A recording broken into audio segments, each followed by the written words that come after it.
प्रज्ञा ग्रंथ अध्याय 7। सुलेमान साधारण मनुष्य है। मैं सभी अन्य लोगों की तरह नश्वर मनुष्य हूं। मैं उसका वंशज हूं जो सबसे पहले मिट्टी से रचा गया। मेरा शरीर अपनी माता के गर्भ में गढ़ा गया। मैं संसर्ग के सुख के पश्चात वीर्य द्वारा 10 महीनों तक रक्त में बनता रहा। मैंने जन्म लेते ही सर्व सुलभ हवा में सांस ली। मैं सबों के समान पृथ्वी पर गिरा और सबों के समान पहली बार रोने लगा। मैं कपड़ों में लपेटा गया और बड़ी सावधानी से मेरा पालन पोषण हुआ। सभी राजाओं का जीवन इसी तरह प्रारंभ होता है। जीवन में प्रवेश सबों के लिए एक जैसा है और जीवन से प्रस्थान भी एक जैसा। प्रज्ञा प्राप्ति का निवेदन। मैंने प्रार्थना की और मुझे विवेक मिला। मैंने विनती की और मुझ पर प्रज्ञा का आत्मा उतरा। मैंने उसे राजदंड और सिंहासन से ज्यादा पसंद किया और उसकी तुलना में धन दौलत को कुछ नहीं समझा। मैंने उसकी तुलना अमूल्य रत्न से भी नहीं करना चाहा, क्योंकि उसके सामने पृथ्वी का समस्त सोना मुट्ठी भर बालू के सदृश है और उसके सामने चांदी कीच ही समझी जाएगी। मैंने उसे स्वास्थ्य और सौंदर्य से अधिक प्यार किया और उसे अपनी ज्योति बनाने का निश्चय किया, क्योंकि उसकी दीप्ति कभी नहीं बुझती। मुझे उसके साथ साथ सब उत्तम वस्तुएं मिल गईं और उसके हाथों से अपार धन संपत्ति। मैंने उन सबों के साथ आनंद मनाया, क्योंकि वे मुझे प्रज्ञा द्वारा मिली थी। यद्यपि मैं उस समय नहीं जानता कि प्रज्ञा ही उन सबों की जन्मदात्री है। मैंने सरल हृदय से प्रज्ञा की शिक्षा ग्रहण की और मैं खुले हाथ से बांटता हूं। मैं उसकी समृद्धि नहीं छिपाता। वो मनुष्यों के लिए एक अक्षय भंडार है। जो लोग उसे प्राप्त करते हैं वे ईश्वर के मित्र बनते हैं, क्योंकि प्रज्ञा की शिक्षा द्वारा प्राप्त सद्गुण उसे प्रिय हैं। प्रभु से प्रार्थना।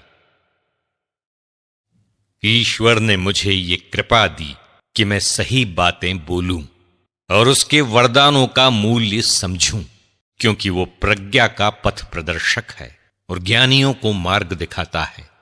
हम उसी के हाथ में हैं।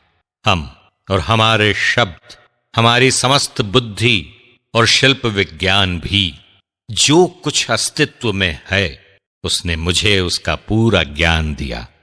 विश्व की संरचना और तत्वों की गतिविधियां, काल का आदि मध्य और अंत, सूर्य का प्रत्यावर्तन और ऋतुओं का परिवर्तन, वर्षा के चक्र और नक्षत्रों के स्थान, पशुओं की प्रकृति और जंगली जानवरों का हिंसक स्वभाव, आत्माओं की शक्ति और मनुष्यों के विचार, पौधों की विभिन्न जातियां और जड़ी बूटियों के गुण, मैंने सब कुछ की जानकारी प्राप्त की, चाहे वो गुप्त हो या प्रकट, क्योंकि विश्व की रचना करने वाली प्रज्ञा ने मुझे शिक्षा प्रदान की।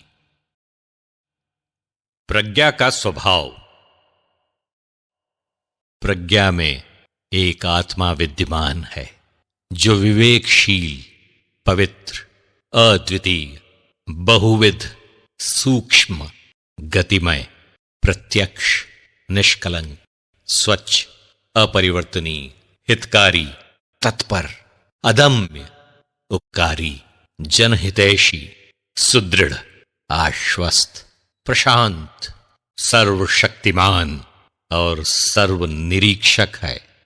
वो सभी विवेकशील, शुद्ध तथा सूक्ष्म जीवात्माओं में व्याप्त है, क्योंकि प्रज्ञा किसी भी गति से अधिक गतिशील है। वो इतनी परिशुद्ध है कि वो सब कुछ में प्रवेश करती और व्याप्त रहती है। वो ईश्वर की शक्ति का प्रसव है। सर्वशक्तिमान की महिमा की परिशुद्ध प्रदीप्ति है, इसलिए कोई अशुद्धता उसमें प्रवेश नहीं कर पाती। वो शाश्वत ज्योति का प्रतिबिंब है, ईश्वर की सक्रियता का परिशुद्ध दर्पण और उसकी भलाई का प्रतिरूप है। वो अकेली होते हुए भी सब कुछ कर सकती है। वह अपरिवर्तनीय होते हुए भी सब कुछ को नवीन बनाती रहती है। वो पीढ़ी दर पीढ़ी पवित्र जीवात्माओं में प्रवेश कर उन्हें ईश्वर के मित्र और नबी बनाती है, क्योंकि ईश्वर केवल उसी को प्यार करता है जो प्रज्ञा के साथ निवास करता है। प्रज्ञा सूर्य से भी रमणीय है, सभी नक्षत्रों से श्रेष्ठ है और प्रकाश से भी बढ़कर है, क्योंकि प्रकाश रात्रि के सामने दूर हो जाता है, किंतु प्रज्ञा पर दुष्टता का वश नहीं चलता।